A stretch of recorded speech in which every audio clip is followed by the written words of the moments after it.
Welcome everyone to our ongoing series of updates on the Paycheck Protection Program. I think you can tell by my title to the presentation, I've run out of creative ways to introduce the topic. So now I just say updates. That's my new introduction when I'm doing a PPP webinar. Back a couple months ago when I had more energy, or maybe when the program was newer, we thought of all kinds of creative ways to introduce the program. But today it's just updates.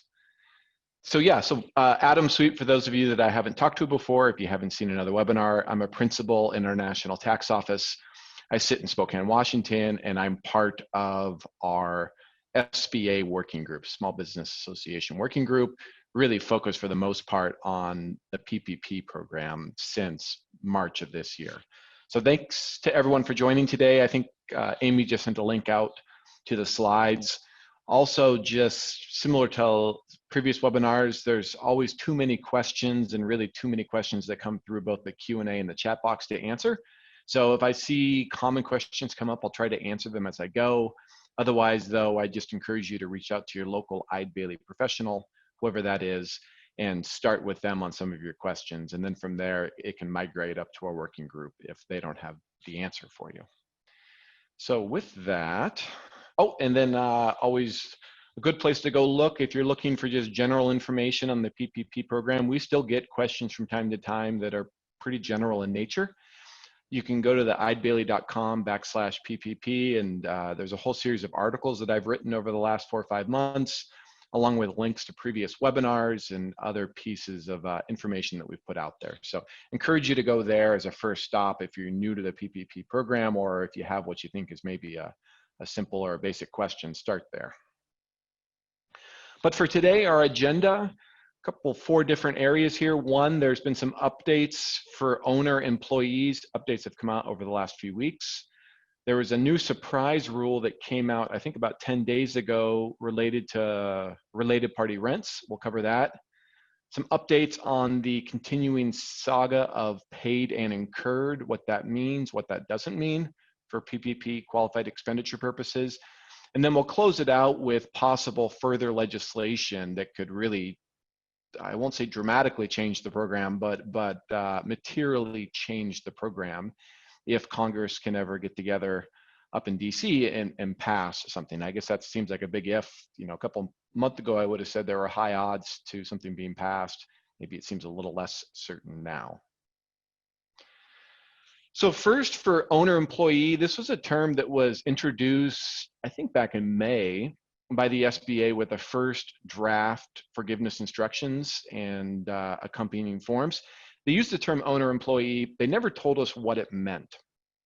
And we guessed it meant if you're an employee of an S corporation or employee of a C corporation, but we didn't really know. We didn't know, well, what if you own 0.5% of an S corporation? Does that mean that you're an owner employee? And over time, they've dribbled out further explanations or further definitions. About 10 days ago, 2 weeks ago, the SBA came out with an interim final rule that finally provided a comprehensive definition of what an owner employee is, one, and then also the consequences of being an owner employee. So first, what this IFR said is, yes, as we suspected, if you're an S corporation shareholder, and if you're also an employee of that S corporation, you're an owner employee for PPP purposes. Same for C corporations. And again, these are tax classifications. When we say an S corporation or C corporation, a state law LLC can elect to be an S corporation. A state law LLC can elect to be a C corporation. So it doesn't mean necessarily you have a state law corporation. You could have a state law LLC that's classified as a S or C corporation. It's the tax classification that controls. Self-employed people are also considered owner employees. So if you file your taxes on a Schedule C, or if you're a farmer and you file on the Schedule F. And then finally, general partners. So these would be people owning an interest in an entity that's classified as a partnership for tax purposes. So again, this would be an LLC. This can be an LLC if you're a member in an LLC. If the LLC is classified as a partnership for tax purposes, you could be covered by this rule. The term general partner is really a term of art. It doesn't mean just in a limited partnership, the general partner. We think the term general partner means anyone who's a member or a partner in a partnership who kind of materially participates in the business. They're quote unquote a general partner there. What we learned from the SBA is indeed there is a de minimis threshold, and that if you fall below the de minimis threshold, then your ownership is disregarded and you're not considered an owner employee. And for C and S corporations, 5% is the threshold.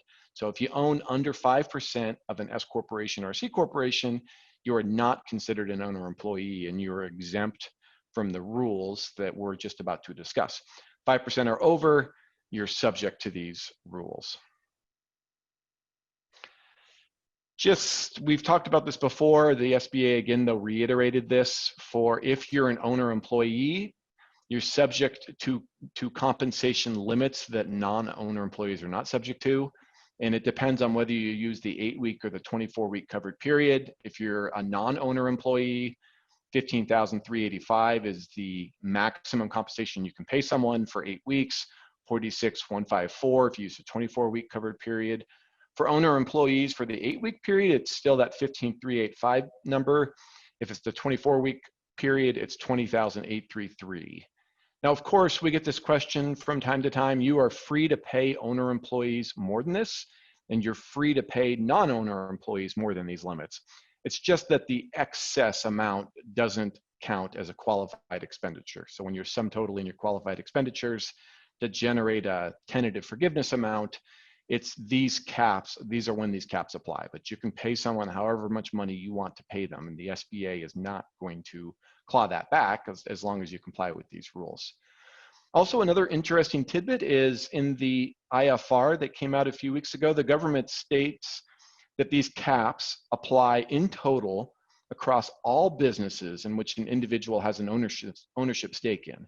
And I have an example here in a few slides to illustrate that point, but it's not a business by business determination. If you own if you have ownership in multiple businesses and you're using the 24-week covered period, that $20,833 cap applies across all of the businesses, not business specific. And again, just what I stated here, you're free to exceed the cap if that's what you want to do. It's just that the excess is not a qualified expenditure. So just oh, and one other, I skipped over this, but there actually is a limiting factor. My sub-bullet here, or sub-bullet under owner employees, you look to the equivalent period in 2019 for owner employees, and if it's the equivalent period in 2019, they were paid less than the cap amount, then you apply that lesser amount. So I think what this is trying to stop is from people paying special bonuses to owner employees during the 8-week or the 24-week covered period in 2020 to generate extra forgiveness. So they're stopping that or limiting that by looking to 2019 compensation for the equivalent period. So we can see this in action here. Just a quick, simple example. ABC Incorporated is an S corporation. It has 3 owner employees. Ann owns 90%, Bob owns 1%, and Christine owns 9%. I was doing this example yesterday. I think that adds up to 100%. Good news. ABC is using the 24-week covered period and pays the following compensation. So Ann, who owns 90%, so Ann is an owner employee subject to the owner employee compensation caps.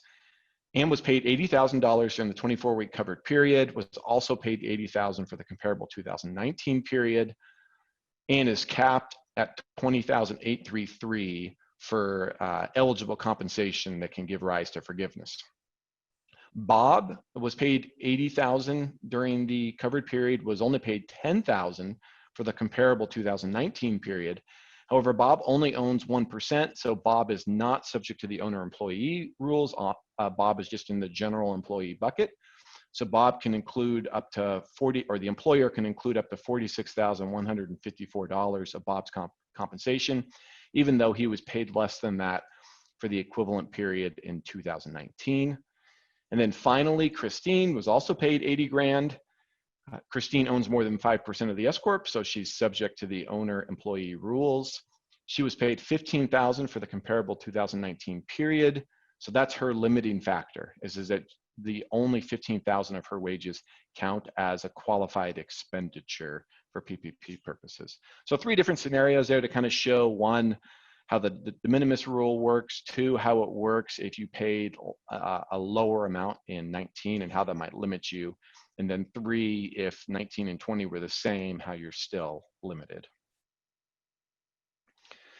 So here's maybe a more nuanced example and more relevant for some of our larger borrowers who have multiple businesses that have incurred PPP loans. I've seen this in practice a number of times to date, but Jill owns 100% of 3 S corporations, and each S corporation incurred a PPP loan. And included, if you remember back to when everyone applied for the PPP loan, what you did was you took 2.5 months of basically 2019 compensation. And what a lot of borrowers did was, even if you have multiple businesses under common control, you just pulled the payroll from each business. You couldn't include more than $100,000 in an annualized rate, but still, if Jill was receiving a salary from each S corporation, likely the bank and likely the borrower, when they applied for forgiveness, just approved the loan based on the payroll from each S corporation. During the 24-week covered period, so each of Jill's 3 S corporations paid Jill $20,000, so a total of $60,000 during the 24-week covered period. And let's just assume that it's the equivalent amount that she received in 2019, so she's not limited there. The amount of eligible compensation paid to Jill is $20,833 across all 3 S corporations. So in sum total, the S corporations paid her $60,000, $20,000 from each entity. But you have to apply the limitation across all business lines, so Jill is actually limited to $20,833. What the government stated in the IFR from a couple of weeks ago was that if an owner employee's total compensation across all business lines, similar to Jill here, exceeds the cap, and Jill's did here, Jill paid herself $60,000 out of the 3 S corporations, owners can choose how to allocate the capped amount across different businesses. So all we know for sure is Jill has $20,833 total, and she'd have to allocate that across the 3 different S corporations. So she could do it pro rata at $7,200, $300 apiece. And finally, of course, Jill can keep her $60,000. The SBA is not going to claw that amount back. We're just talking about the expenditures that can generate tentative forgiveness here. So keep that in the back of your mind as well. This is just a chart. We've covered this before. Again, it was the SBA before a couple of weeks ago had never really put out anything comprehensive on this. They did a couple of weeks ago. And what this covers is the non-compensation portion of payroll expenses, health insurance, retirement, state and local taxes, the expenses paid by an employer. Which of those count for owner employees? So when you're sum totaling your tentative forgiveness amount and you're totaling up your eligible expenditures, and if you have an S corporation owner employee, the health insurance paid on behalf of the S corporation owner employee is not an eligible expenditure. The SBA says no because it's included in the W-2 of the S corporation owner employee already. Retirement can be included, but again, you're looking back to the amount that was paid in 19, and that's the 2.5 divided by 12 of 2019, trying to stop anyone from paying a special retirement payment to an owner employee. State and local taxes, yes. C Corp owner employee, you can include all 3 of these: health insurance, retirement, subject to the cap, and state and local taxes. Health insurance is included for a C corporation owner employee because the SBA says that it's not included in their W-2 wage. If you're a partner in a partnership, not a good answer across the board.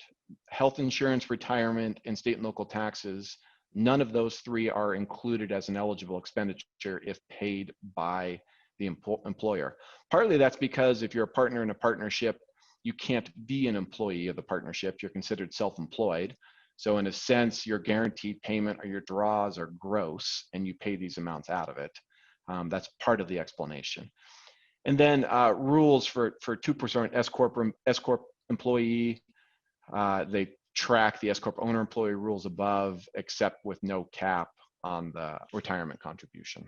So it's certainly confusing. It's certainly a hodgepodge of different rules. There's some sense to it at times. I could explain some of these. There's no sense to some of it at other times. And part of the problem is the loan, again, when everyone was applying for the loan back in March, we didn't have all these rules. And so there's no doubt, if I go back to this chart, there's no doubt some borrowers have included all of these items in their payroll expense when they were trying to apply for the PPP loan. And now suddenly those same expenses don't generate forgiveness. So there's a mismatch there between the loan amount and the forgivable expense amount. And I think the continuing theme that we are seeing here at Eide Bailey, and be the theme of this webinar and probably theme across the country, is that some borrowers were considering using the 8-week covered period just for simplicity's sake to be done with the whole process. But as there's more limitations put out on what generates forgiveness, what is a forgivable expense and what is not, and frankly, as the pool of forgivable expenses may be constricted, then the obvious answer for a borrower affected by this is to use the 24-week covered period just to make sure they generate enough expenditures. We have a number of clients in this situation who were all ready to go to file for forgiveness using the 8-week covered period, and then these rules came out, this rule, and then really more particularly the self-rental rule, which we'll talk about in a bit, and suddenly the expenditures they thought they had, they don't have. And so they need additional time to generate extra payroll or extra other qualified expenditures. So this is maybe the biggest surprise to us, certainly in the last couple of months. You know, I can think back when they introduced the 75% rule, that was certainly a big surprise. When I'm blanking on some of the other surprises, but this is definitely, this next category is probably among the top 2 or 3 surprises that the SBA has introduced. And it's unfortunate because they've introduced it so late in the process. So if we just back up a second, if you actually pulled up the PPP statute as passed by Congress and signed by the president, you would, if you look through the statute, there's a listing of qualified expenditures, and they're actually called covered expenses. That's per the definition in the statute. Rent is included as long as it's covered rent, so not all rent, but as long as it's covered rent, it's included as a qualified expenditure. There's nothing in the statute that modifies or restricts that in any further way. So there's no reference to related party rent. It just says rent. And the loan forgiveness application also reflects this, at least to date. I would expect a change soon to this. But at least to date, all the loan application says is, forgiveness application says, is enter the amount of business rent or lease payments paid or incurred during the covered period, as long as the lease or rental agreement was enforced before February 15th, 2020. Again, no reference to related party. You know, you had to make sure you had a good rental expense and that the agreement was in place before February 15th, 2020, but otherwise, didn't seem to be a lot of restrictions. And you layer on top of this that a very common structure for closely held businesses, and it's really across the board: manufacturing businesses, dealership businesses, construction businesses. If you own real estate and operations, it's very common to place the operations in one entity and put the real estate in a separate entity, and I call that the OpCo-PropCo structure. You do it for liability protection purposes, number one. Sometimes too, a lender for the property, if you're gonna borrow money from a bank and to purchase land and build something on it, the bank, if they're gonna be a secured creditor on that land, they don't want that land sitting in operations where other creditors, you know, other creditors to the general business could get at that land. So for liability purposes, for asset protection purposes, sometimes for creditor purposes, properties put in a different entity. And then there's payments from operations back to the property company. And it comes up in a number of contexts in the tax world. It's generally called related party rent. If you would have asked me 2 weeks ago, and many clients did, I would have said, well, yeah, I think related party rent is a good expenditure as long as it's reasonable, as long as it's based on market principles, as long as you're not trying to artificially increase the rent to somehow generate extra expenditures. To me, I didn't see any issue with it being a related party or not. And that's just per our read of the statute, that there's nothing in the statute that seemed to differentiate between related party rent or true third party rent. But true to the SBA's or the government's ongoing mission to make this as complicated as possible, and I say that with a smile, a little bit, a new IFR, interim final rule, kind of threw cold water on what I've been telling clients for the last couple of months. What they say, they start with saying related party rents can qualify. So you think, well, that's good news, except you read the details. And it says, well, first of all, only qualifies if the amount of loan forgiveness requested for rent or lease payments to a related party is no more than the amount of mortgage interest owned on the property during the covered period that is attributable to the space being rented by the business. And then second, the lease and the mortgage were entered into prior to February 15th, 2020. Any ownership in common between the business and the property owner, so between OpCo and PropCo, is a related party for these purposes. So that's really the devil in the details there. First of all, there's no de minimis threshold for related party. It seems to say even if you have 1% common ownership between the property owner and the operations, that's a related party. It seems a bit harsh in my view. I suppose they couldn't think of a way to come up with a de minimis threshold. Maybe they debated what the de minimis threshold should be, but very broad-based rule. And then also, this is new now, that when you're claiming rent expense, if you're the operations that borrowed, you need to include the property company's mortgage interest documentation to support your rent expense. So you need to tie whatever rent expense you're claiming, if it's paid to a related party, you need to tie that back to the mortgage interest paid by the property company. And if you're a bit confused, I have two examples here that will hopefully help illustrate some of this. But if you, in the meantime, while we're digesting that, if you say, well, why did the government do this? Why did they drop the hammer on this? And this is what the government said, that PPP loans are intended to help businesses cover certain payroll and non-payroll obligations that are owed to third parties, not payments to a business owner that occur because of how the business is structured. This will maintain equitable treatment between a business owner that holds property in a separate entity and one that holds the property in the same entity as its business operations. That last sentence does have some merit, because what the point there is, if you held your property and operations in a single entity, there is no rent expense for tax purposes. It's just left pocket, right pocket. So that does make some sense there. But the first sentence makes less sense to me, that why should it matter whether you pay rent?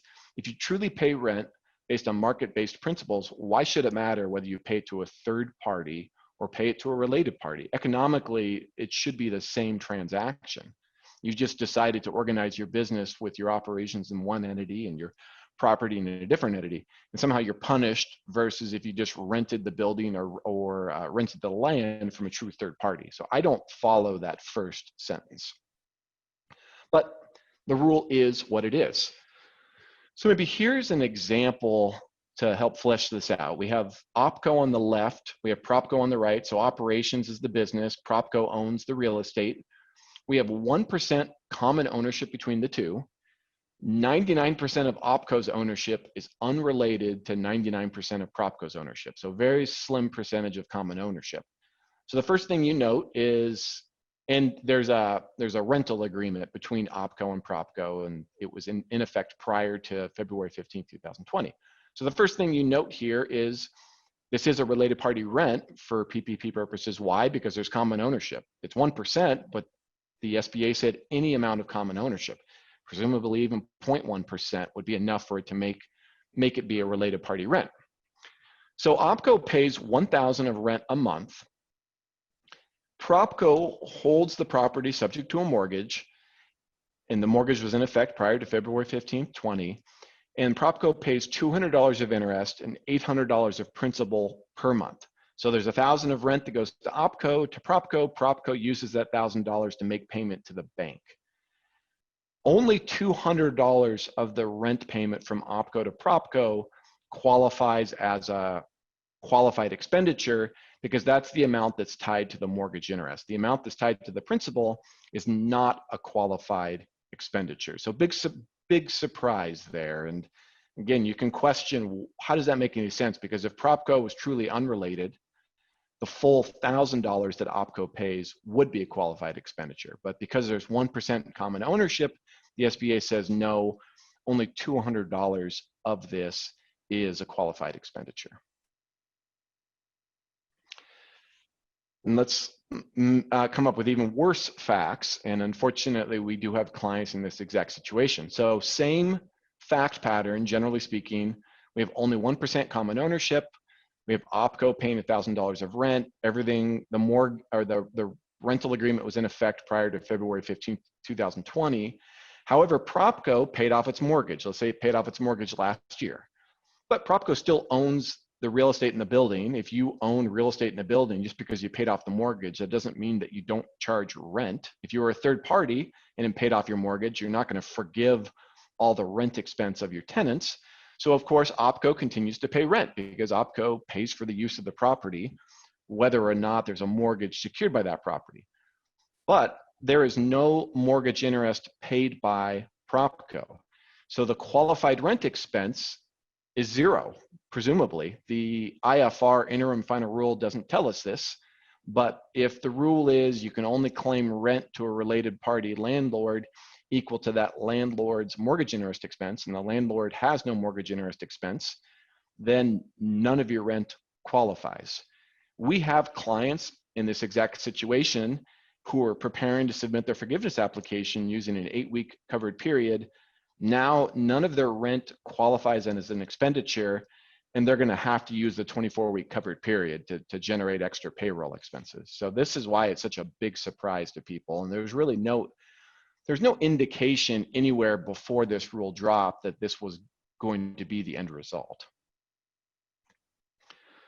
What if a borrower already submitted their forgiveness application? And there's a few people that have done this already. A few people that were going to use the 8-week covered period. They already submitted their forgiveness application to their lender. Doesn't mean the lender's acted on it yet, but they submitted it to the lender, and they claimed the full amount of rent. Assume it's reasonable, but it's paid to a related party. The question is, the government guidance that I just discussed relative to related parties, if you read it, it's only effective when it is officially published, which I think may have happened a week ago, or let's just assume for this fact pattern, you've submitted your forgiveness application before this related party guidance became official. Is your application grandfathered? I think arguably yes. It probably depends on ultimately what your lender says, but arguably yes. But if your lender pushed back and said, oh, you're not grandfathered, or we're not comfortable with this, or you haven't submitted your forgiveness application yet, back to my continuing theme in the beginning, that it pushes the borrower towards the 24-week covered period. That if you can't use your rent, if you have a bunch of owner-employee compensation that's been limited, you may just have to use the 24-week covered period to generate enough expenditures to achieve full forgiveness. Not a terrible answer. It just is going to drag the process out. Included with that self-rental guidance was also some rules related to subtenants. And I haven't seen this come up too much, but this may just be because we haven't asked this question of our clients, and maybe the clients aren't thinking about it. So what they said as part of that same rule from the government was, the amount of loan forgiveness requested for non-payroll costs cannot include any amount attributable to the business operation of a tenant or subtenant of the PPP borrower, or for home-based businesses, household expenses. So what does that mean? Well, here's a real simple example, and this is just directly from the government. I didn't create this myself. It's always safer to use the example from the government because then you can use their answer verbatim. But a borrower rents an office building for $10,000 a month, so they pay $10,000 of rent, but subleases out a portion of the space to another business for $2,500. So only $7,500 of the $10,000 is eligible for loan forgiveness because the other $2,500 relates to a sublease. That rule makes some sense here because you're basically being compensated. That $2,500 you're being reimbursed for. So this makes some sense to me here. The second example here, borrower has a mortgage on an office building it operates out of and leases out a portion of the space to other businesses. The portion of the mortgage interest that is eligible for loan forgiveness is limited to the percent share of the fair market value of the space that is not leased out to other businesses. As an illustration, if the leased space represents 25% of the fair market value of the office building, then the borrower may only claim forgiveness on 75% of the mortgage interest. Again, I think this rule makes sense to me.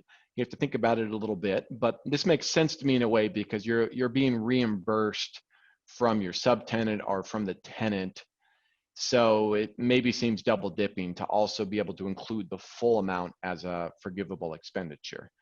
But we didn't have this rule as of 2 weeks ago, so there are no doubt many people that have kind of blazed past this, people that maybe have subtenants or leased office space. So if that's you, something to keep in mind that you're going to have to somehow account for that. And I would expect the forgiveness application to be updated shortly, certainly with the self-rental rule and likely also with this rule, that there may be sub-questions. If you claim rental expense, there may be sub-questions about, was this paid to a related party? Or two, if you're claiming mortgage or rental, do you have, is any of the space that you're claiming related to a subtenant or to leased office space? If it is, you need to account for that and reduce your claimed expenditure accordingly. So switching gears a little bit from that bit of bad news for related party rents, if you've listened to our webinars in the past, our reoccurring theme or reoccurring question from clients is paid and incurred. And the forgiveness application to date has used both those terms when describing an eligible expenditure. And they've always had an or in between, saying that an eligible expenditure, if it's otherwise eligible, can be included in your tentative forgiveness amount if it's incurred or paid during the covered period. Not incurred and paid, incurred or paid. So our interpretation of that all along, and we've been a little careful with it because you never know what the SBA could throw at you, but when asked by client, our interpretation all along was if you had an expense that was incurred before your covered period but paid during the covered period, that's a qualified expenditure. So the easiest example of that is you have payroll that was incurred before the start of your covered period, and the day after the start of your covered period, you make payment on that payroll. We always thought that counts as a qualified expenditure.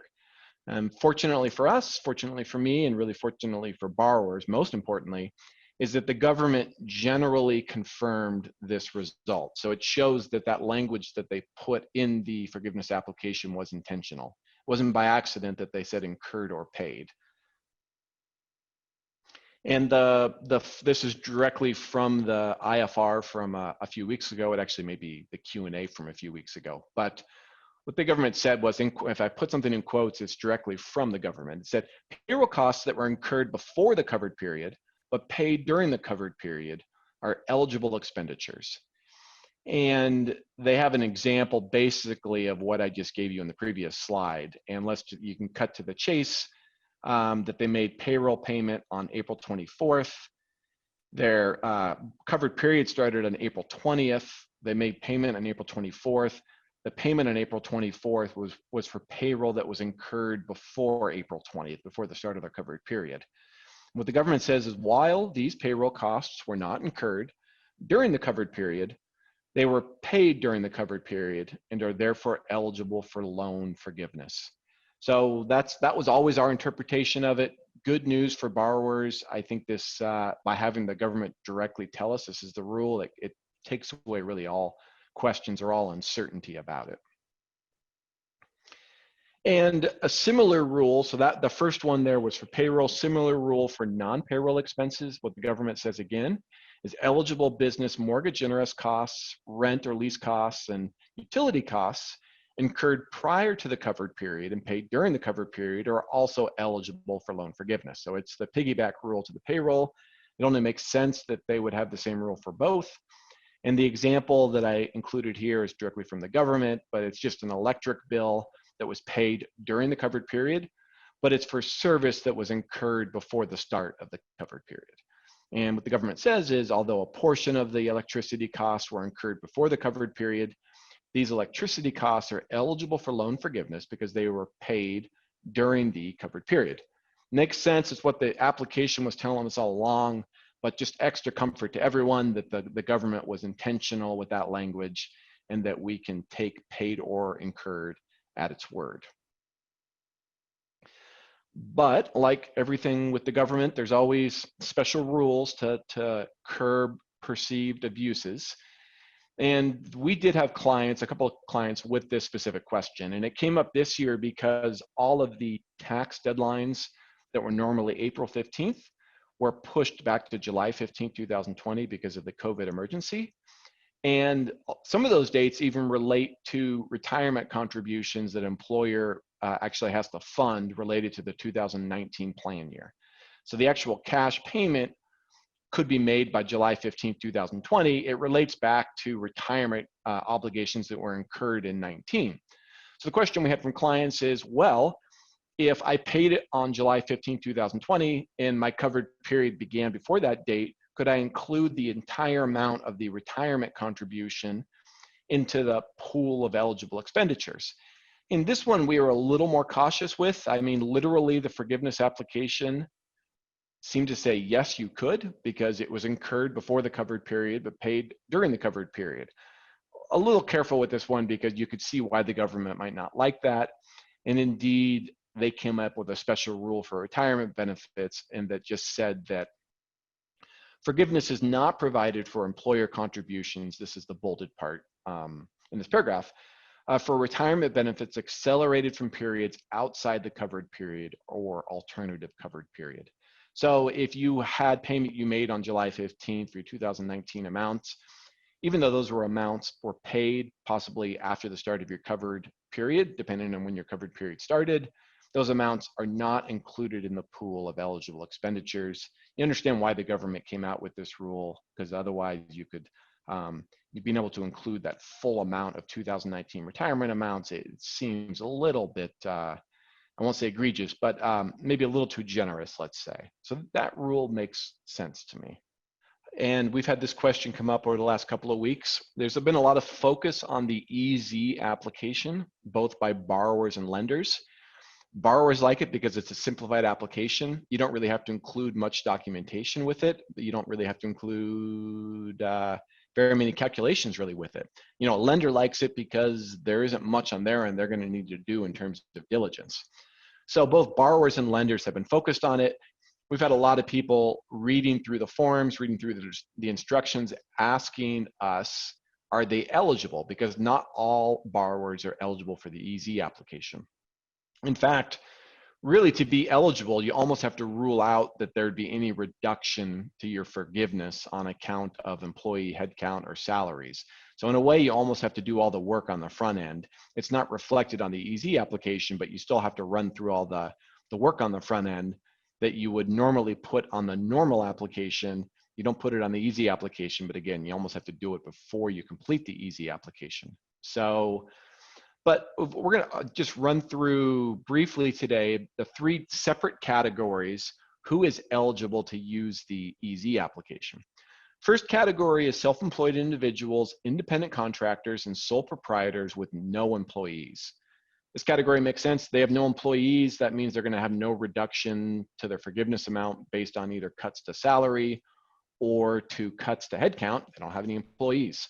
So it's going to be just a simple, they're going to sum up their eligible employer or owner employee compensation, you know, which is the $15,000 or the $20,000 for the 8-week or 24-week, plus their non-payroll eligible expenditures, and that's their forgiveness amount. So that one makes sense why that would be on the EZ application. For most of our clients, this first category is of no hope or of no help, but certainly some people out there will be focused on that. The second category is you did not reduce salary or wages for any employee by more than 25% during the covered period or the alternative covered period as compared to the period between January 1st and March 31st. Note that anyone who made over more than $100,000 at an annualized rate, they're kicked out of this, so you don't have to worry. If someone made more than $100,000 and you cut their pay by more than 25%, they're not included in this. But for everyone else, you're having to see what did I pay them between January 1st and March 31st, 2020, and then what did I pay them during my covered period, alternative covered period. You average that out, annualize that out. If there's more than a 25% cut, you can't use the EZ application. So you have to satisfy that first one. And then the second one is you did not reduce your head count between January 1st and the end of the covered period. However, if you did cut your head count, but you were not able to restore it because you weren't able to rehire individuals who chose not to come back to work, or if you couldn't find other qualified people to work, then, or if someone just refused to come back to work, I think I just mentioned that, you are exempted from this. So if you notice the first bullet there, the salary bullet, it's a very mechanical test. If you cut pay by more than 25%, you can't use the easy application. Second bullet, it's kind of mechanical because you look at FTE headcount, but then you have these different safe harbors you can look to. Even if you cut FTE headcount, but you weren't able to rehire those people, you could still potentially use the EZ application. So that's the second category. And then the third category, again, the first bullet's the same one we just discussed previously. You've cut someone's pay during the covered period by more than 25%, not including anyone that made more than 100 grand. And you cut FTE, but you were unable to operate at full business capacity due to the COVID emergency. What that means, no one quite knows. We've talked about that in our previous webcasts. I think the government's being pretty generous with this exception. But even with that, if you're able to satisfy that second bullet, that doesn't excuse you from any salary cuts. This is only, again, similar to the exception number 2, the second bullet, and then exception number 3, the second bullet, both refer to FTE counts. And what they're saying is, you could have cuts to FTE counts, still use the EZ application because you can either rely on a safe harbor due to the COVID emergency, or you weren't able to hire people back, people refused to come back to work. There's a variety of different, let's call them exceptions or safe harbors there, that you could still use the EZ application. But if you had any reductions to salary or wage in excess of 25% and you didn't restore it, you cannot use the EZ application as currently constructed.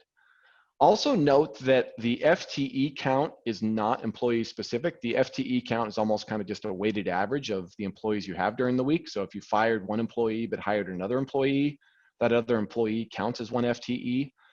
The wage and salary test is employee specific. So if you hired someone during the first part of the year from January 1st to March 31st, they were at full employment, you then fired them during the covered period, there's an automatic cut to that employee's pay of more than 25%. It's been 100% cut to their pay. And you can't restore that pay simply by hiring another employee because the test is employee specific. You'd have to somehow hire that exact employee back and restore their pay. So what that really means is if you've let people go during the covered period, it may be difficult for you to use the EZ application and you may be forced to use the standard application. Was that the government's intent? I don't know, but if you read through the instructions to the EZ application, that sure seems to be where they're pointing you to, so that you'll end up back with the normal application. I don't think it's the end of the day because, like I said, to even run through the calculus to see if you qualify for the EZ application, you in a sense would have completed most of the normal application anyway, because you have to do the FTE test, salary test, and so forth. So it may not be that much more of a burden being forced to use the normal application. But still, it'd be nice, even with that being said, it'd sure be nice to use the EZ application. Lenders are probably going to take a sigh of relief when they see the EZ application. Borrowers are going to like it because it's just easier to use the EZ application. Less confusion there. So maybe in the closing 10 minutes here, we may even have a little extra, if we have a little extra time, I'll look through the questions to see if there's anything we can answer. But the other thing I think a lot of people should be focused on is there is proposed legislation out there now, both from the Senate, it's called the HEALS Act, and the House is called the HEROES Act. The House passed their bill back in May. I think the Senate passed their bill here in early August. But both bills would materially change the whole program, and both for new borrowers, but also for anyone seeking forgiveness.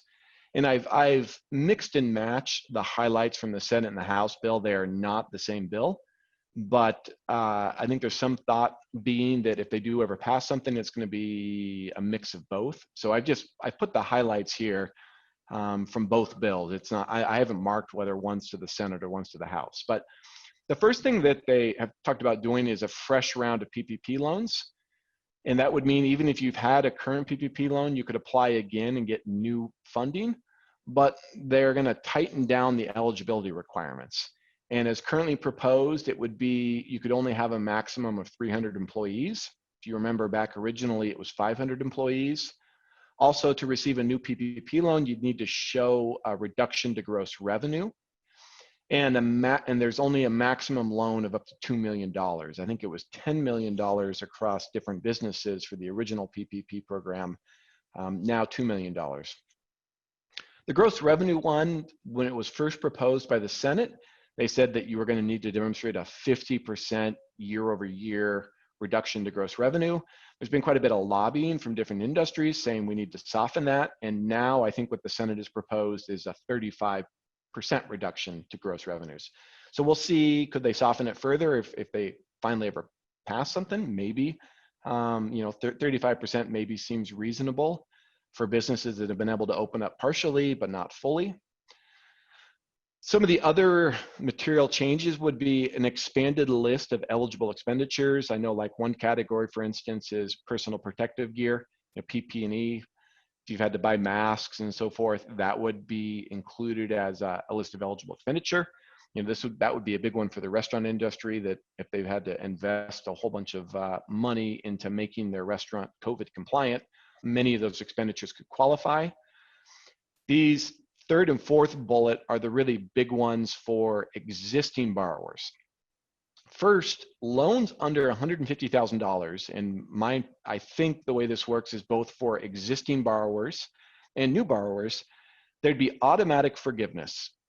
And all you'd have to do as a borrower is that you made a good faith effort to comply with the PPP requirements, and you would achieve automatic forgiveness if you had a loan under 150 grand. So that would be good news. Loans between $150,000 and $2 million, they would greatly simplify the forgiveness process by only requiring a borrower to submit a completed forgiveness application, but you wouldn't have to include the supporting documentation, and then limiting the lender's review to a focus on a complete application.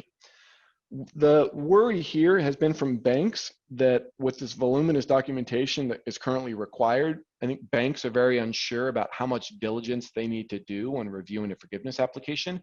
Is it simply as just tying all the numbers together? Do they actually have to dig into the documentation? For instance, should they be having to diligence and find a related party rent if a borrower accidentally doesn't disclose that? So this is really in response to that from the borrower's perspective, you'd submit this completed forgiveness application, you'd sign the attestation, you wouldn't have to include the documentation. So all the lender would really have to do is review the application and say, hey, this looks complete, good to go. The one item that's the House and the Senate have been silent on is whether PPP expenditures can be deductible. And this is kind of the saga of the PPP statute originally said that if your loan is forgiven, the forgiven debt does not represent taxable income, seemingly meaning there should be a tax benefit. The IRS and Treasury came out with a notice, said, well, that's true, the debt itself doesn't represent income, but your expenditures that generate forgiveness are not tax deductible. Confusing to a lot of us because that de facto made your PPP forgiveness taxable by disallowing the expenditure as a tax deduction. Net, it puts you in the same place. So will Congress step in and override that? And they could do it one of two ways. They could pass a statute saying explicitly PPP expenditures are deducted. They could also, some people have speculated, send kind of specific instructions through the executive branch to the Secretary of the Treasury to render that notice moot. The notice that said taxpayers can't take the deduction for the PP expenditures. Basically have the government withdraw that notice, so allowing people to take the deduction. We'll see. I don't think it's controversial necessarily making the expenditures deductible. It does cost money, so if they're scoring a bill, there's some revenue loss there. And I'm sure it's part of the back and forth or the horse trading going on up there. So maybe ultimately they allow it as long as something else is allowed along with it. So stay tuned for that. We will certainly, I think there's talk, now Congress is back in session, there's talk again, maybe something will get done, not on the larger COVID bill, but maybe specific to the PPP program. I think both sides of the aisle are supportive of it. So we may have a standalone bill just on the PPP program. If anything is passed, we'll of course have an article out, and you'll probably see me again on a webinar talking about the new bill. So just maybe a path forward here. We have a couple of minutes left, but the SBA opened up its forgiveness portal as of August 10th. So they gave us the forgiveness application, early draft of it, I think in May. I think they get a final draft in June. The SBA said, we will start accepting forgiveness applications as of August 10th. Really what that means is you would send it to a lender, and then the lender would send it to the SBA. But many banks still have not opened up their forgiveness portals. I think most of the large banks still have not done anything. And I think there's a few smaller banks that have accepted forgiveness applications. Most banks have not. But I have heard even the banks that open things up, they're not acting on anything right now. So they accepted the forgiveness application, but they're not taking any further action. And why? Well, it's back to this previous slide right here. The banks are fully aware that it's likely there'll be further legislation that could change the game again. You know, for instance, if this second to last bullet point, if they simplify the forgiveness process, it's going to render all of the current forgiveness instructions, you know, partially or wholly irrelevant. So banks are really hesitant to open it up, spend a whole bunch of time asking borrowers to spend a whole bunch of time completing an application that may be irrelevant in a couple of weeks. And then the other thing I think banks are concerned with is there's uncertainty right now with how much liability banks have when reviewing a forgiveness application. Congress has said, oh, banks, lenders, you won't be liable. We're going to make sure of that. But I think banks and lenders who have worked with the SBA over a very long period of time maybe have had less than stellar experiences in the past where promises have been made and maybe only partially kept. So I think, you know, and I'm not being critical of the SBA, I think that people are wary, even now, with the amount of money out there, especially smaller banks, they see a lot of liability out there. And they're just waiting right now. They don't want to start with an application with hundreds of pages of paperwork until they really know what they need to do. And it could just greatly be simplified. If this bill's passed and you get automatic forgiveness for loans under 150 grand, and then for loans between 150 and 2 million, if it's simplified forgiveness with no documentation to be attached, well, it's going to make it a lot easier for those banks. It'll alleviate their liability concerns, one, but it'll make it a lot easier as well for the borrower and the lender to move through the process. So if you're frustrated right now, you want to apply, I think I'd just say stay tight, and this is probably why things aren't moving. Because I don't think there's anything to be lost. You know, from a borrower's perspective, really the best course of action may be to wait. There isn't any downside, and really majority of borrowers can't even apply at this point. You can choose, if you're eligible for the 8-week covered period, that would be loans incurred prior to June 5th. You can choose an 8-week or 24-week covered period up to the time of your application. And you have up to 10 months until after the end of your covered period to apply for forgiveness. And payments are deferred during that time until the SBA makes a decision. So there isn't a lot of downside from a borrower's perspective. Now, I can already hear people shouting at me through the screen saying, well, but that debt shows up on our books. We just want to be done with the process. I hear that. And I guess my only response back is it just may not be possible to get forgiveness. And so, you know, if you deal with the continuing hassle of having it on your books, but there may ultimately be no downside to you or no penalty. And then finally, I just think a lot of borrowers are going to be using the 24-week covered period to achieve full forgiveness. You know, the related party rent rule, the owner-employee compensation rules, who knows what other curveballs the SBA is going to throw out at us. So a few of our clients that were running hard towards the 8-week covered period are now going to be using the 24-week covered period. And that just means if you received a loan in May, let's say, your covered period is what? 4 months. So it could be end of September or October, even before the end of your covered period. meaning you won't be ready to apply for forgiveness even then. So that's my kind of 5-minute synopsis of where things stand. I hear the frustration from people. So all we can do is kind of give our best advice for how we see things. And that is it. You know, a couple people have asked my guess on what Congress will do. Who knows? It looked like they were going to pass this COVID relief bill 5-6 weeks ago. And then what's holding it up, I think, is how much aid to provide to states, not PPP related, just generally how much aid to provide to states. So I don't know. I'm hopeful that even if they don't do the total COVID, fourth round of stimulus, that they can at least do the PPP side of things, because like I said, both sides of the aisle agree on that. So I'm reasonably hopeful in the next 2-3 weeks we'll see something on the PPP front. And I'm really hoping that it'll make it easier for a majority of our clients. So next time I'm doing this webinar, that I'm delivering all good news to people rather than kind of a mix of good and bad news. And with that, I will let everyone go, but feel free to reach out. Like I said, I think we had a couple hundred questions come through. It's just not possible. We'd love to answer them all, not possible. So just reach out to your local Eide professional with those, and stay tuned. In the meantime, if we have further insights, we could do a webinar every week. I try not to do it because I don't want to bore people. We try to wait until we actually have enough substantive things to talk about to make it worth everyone's while. So it may be a few weeks until we have a webinar again, but I think just rest assured, if we do it, there'll be enough to talk about that it'll be worth your while. And with that, we just thank everyone for attending and talk to you soon.